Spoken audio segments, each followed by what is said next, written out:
అందరికీ నమస్కారం అండి. మనం జ్యేష్ఠ మాసంలోకి అడుగుపెట్టేసాము. ఈ జ్యేష్ఠ మాసం అంటే గంటల పంచాంగం ప్రకారం జూన్ నెల అండి. ఈ కర్కాటక రాశి వాళ్ళకి ఎలా ఉంటుందో చూద్దాం. అంటే పునర్వసులో 4వ పాదము, పుష్యములో 1, 2, 3, 4 పాదాలు, ఆశ్లేషలో 1, 2, 3 పాదాల్లో పుట్టిన వాళ్ళు దీంట్లోకొస్తారు కర్కాటక రాశి వారికి.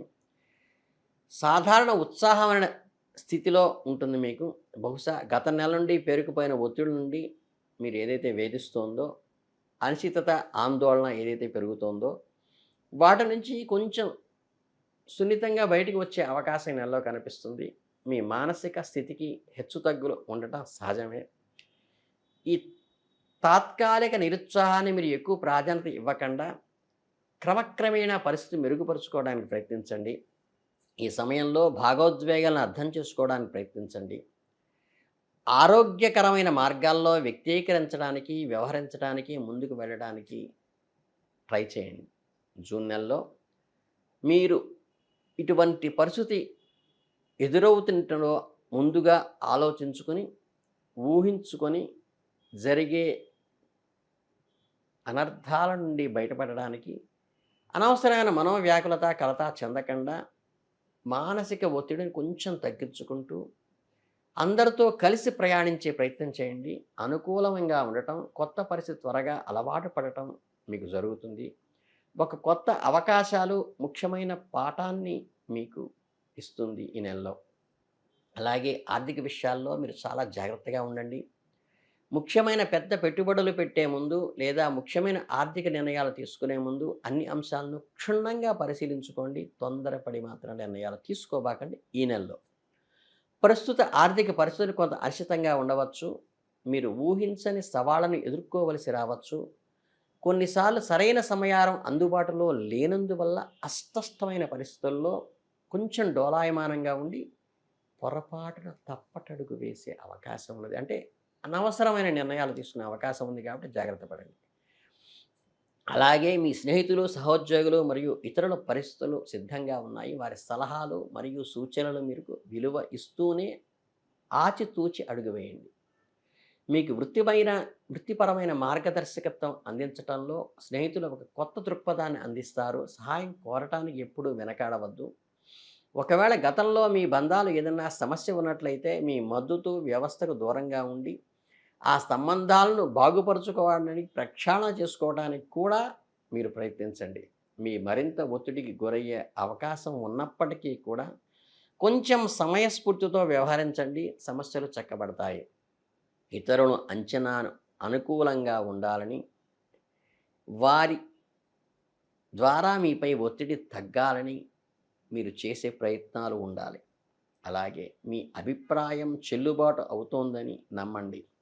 మీ సహజమైన జ్ఞానం చాలా బలంగా ఉంది. అదే మీకు గొప్ప బలము. మీ ప్రేమైక మనస్సు ఏదైతే ఉందో ముఖ్యమైన చర్యలు తీసుకునే ముందు ఈ ప్రేమ, ఆత్మీయత, అనురాగం వీటి వల్ల ఏర్పడే బంధాల ద్వారానే మీరు కొంచెం సేవ్ అయ్యే అవకాశం ఉంది. మీ ప్రియమైన వారితో మీ బంధాలను బలపరుచుకోవడానికి ప్రయత్నించండి ఈ నెలలో. అలాగే కుటుంబ విహారయాత్రలు ప్లాన్ చేసుకోండి. చిన్న చిన్న వేడుకలు నిర్వహించుకోండి. మీ సంబంధాలను మెరుగుపరుచుకోవడానికి, ఎన్హాన్స్ చేసుకోవడానికి ఉపయోగించుకోండి. సభ్యుల మధ్య ప్రేమ మరియు మద్దతు మీకు ఎల్లప్పుడూ ఉండేలా చూసుకోండి. అది కుటుంబ సభ్యులైనా సరే, కార్యాలయంలో సభ్యులైనా సరే. మీరు అనుకున్నంత వేగంగా ప్రాజెక్టులు ముందుకు వెళతాయి అని ఆశించబాకండి. నిరాశ ఎదురయ్యే అవకాశం ఉంది. మీ నైపుణ్యాలను మెరుగుపరుచుకోవడానికి, కొత్త విషయాలను అర్థం చేసుకోవడానికి మనస్సును రెడీగా ఉంచుకోండి.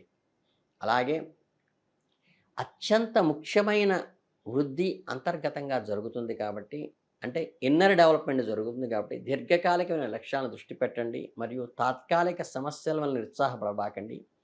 మీ కృషి మరియు నిబద్ధతను తప్పగా ఫలితిస్తాయి. శారీరక, మానసిక ఆరోగ్యం రెండింటిపై మీరు శ్రద్ధ వహించండి. ఒత్తిడికి గురి కాకుండా ఉండటానికి ప్రయత్నించండి. దినచర్యలో విశ్రాంతికి తప్పనిసరిగా పెద్దపీట వేయండి. అలాగే ఆరోగ్యమైన ఆహారం తీసుకోండి. తగినంత వ్యాయామం చేయండి. మీ గురించి మీకు శ్రద్ధ తీసుకోవడం ద్వారా ఏదైనా సవాళ్లను సమర్థవంతంగా ఎదుర్కోగలుగుతారు. కొత్తగా వచ్చే అగ్రిమెంట్లను ఆచితూచి అడుగువేయండి. మీ జీవిత భాగస్వామి మీ కుటుంబ సభ్యుల సలహాలు తీసుకోవటం అత్యంత ప్రాధాన్యత ఇవ్వండి.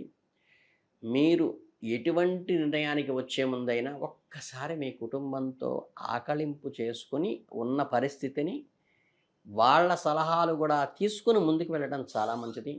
అలాగే మిమ్మల్ని మీరు ఉత్తేజపరుచుకోండి. కొంత సమయం కేటాయించండి దానికోసమే.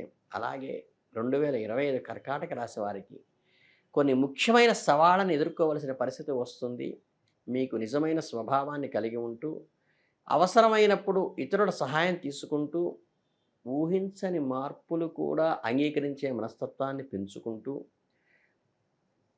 మీ చుట్టూ మద్దతు వ్యవస్థని అంటే మీకు సపోర్టుని ఎన్విరాన్మెంట్ని డెవలప్ చేసుకోండి.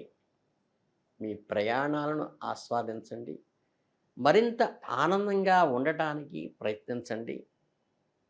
ఈ కర్కాటక రాశి వారికి ఈ జ్యేష్ఠ మాసం ఎప్పుడూ కూడా ఒక రకమైనటువంటి ఆందోళన భరితమైనటువంటి సమస్య నుండి పరిష్కరించుకోవటానికి కొంత ఉపయోగపడుతుంది. అయితే మీకు ఇక్కడ మద్దతిచ్చేది మీకు ఆత్మీయంగా ఉన్నవారు, మీ కుటుంబ సభ్యులు అని గ్రహించి ఏదైనా బయట నుంచి మీకు ఒత్తిడి పెరిగినప్పుడు ఒక్కసారి మీ కుటుంబ సభ్యులతో మీరు సమస్యను సరైన కోణంలో, ఆలోచనతో, దృక్పథంతో ముందుకు వెళ్ళి వాళ్ళ సలహాలను కూడా జాగ్రత్తగా గమనించుకుని అప్పుడు మాత్రమే సైన్ చేయడానికి సిద్ధపడండి అనే ముఖ్యమైన సూచన ఇక్కడ అండర్లైన్ చేయవలసి చెప్తోంది. అలాగే మీకు ముఖ్యంగా తెలియజేసేది ఏంటంటే అమ్మవారి యొక్క మీరు పూజ చేయటం కానీ, దేవీ దేవతలను ఆరాధించటం కానీ చేయటం వల్ల మీకు ఏదైనా సరే మనం ఒక విజయం సాధించాలంటే అంటే ఒక యుద్ధానికి అంటే ఏంటంటే ఒక కాంపిటీటివ్గా యుద్ధానికి వెళ్ళేటప్పుడు అన్నిటికన్నా బాగా ఉపయోగపడేది అమ్మ శక్తి. కనుక నిరంతరం శ్రీమాత్రే నమః అనుకోవడం కానీ, కనకదుర్గమ్మ అమ్మవారిని మీరు ఏదైనా నిమ్మకాయల మాల లాంటిది దేవికి సమర్పించటం కానీ, లేతే మనకి మహామేరు ఉంటుంది శ్రీచక్రం ఉన్నటువంటి దేవాలయాల్లో వెళ్ళి మీ గోత్రనామాలతో శుచిగా వెళ్ళి అమ్మ దగ్గర పవిత్రత ముఖ్యము. శుచిగా వెళ్ళి చక్కగా అర్చన చేయించుకొని ఆ కుంకుమ ధారణ చేయటం వల్ల కూడా మీకు ఏదైతే మీ పోరాటంలో, యుద్ధంలో అంటే స్ట్రగుల్ ఫర్ ఎగ్జిస్టెన్స్‌లో మీకు ఉపయోగపడేది అమ్మ శక్తి ఎప్పుడు కూడా విజయాన్ని ఇస్తుంది. కాబట్టి చక్కగా అమ్మని ప్రార్థించి దుర్గాదేవి అనుగ్రహంతో ఈ కర్కాటక రాశి వాళ్ళు అద్భుతంగా ముందుకు వెళ్ళాలని, మీరు అనుకున్నది సాధించాలని, ఈ వచ్చే అడుదుడుకులన్నిటివి కూడా అడ్డంగా కొట్టేసి చక్కగా విజయవాడలో మీరు వెళ్ళాలని మనస్ఫూర్తిగా కోరుకుంటూ మీ అందరికీ శుభాభినందనలు. ధన్యవాదాలు.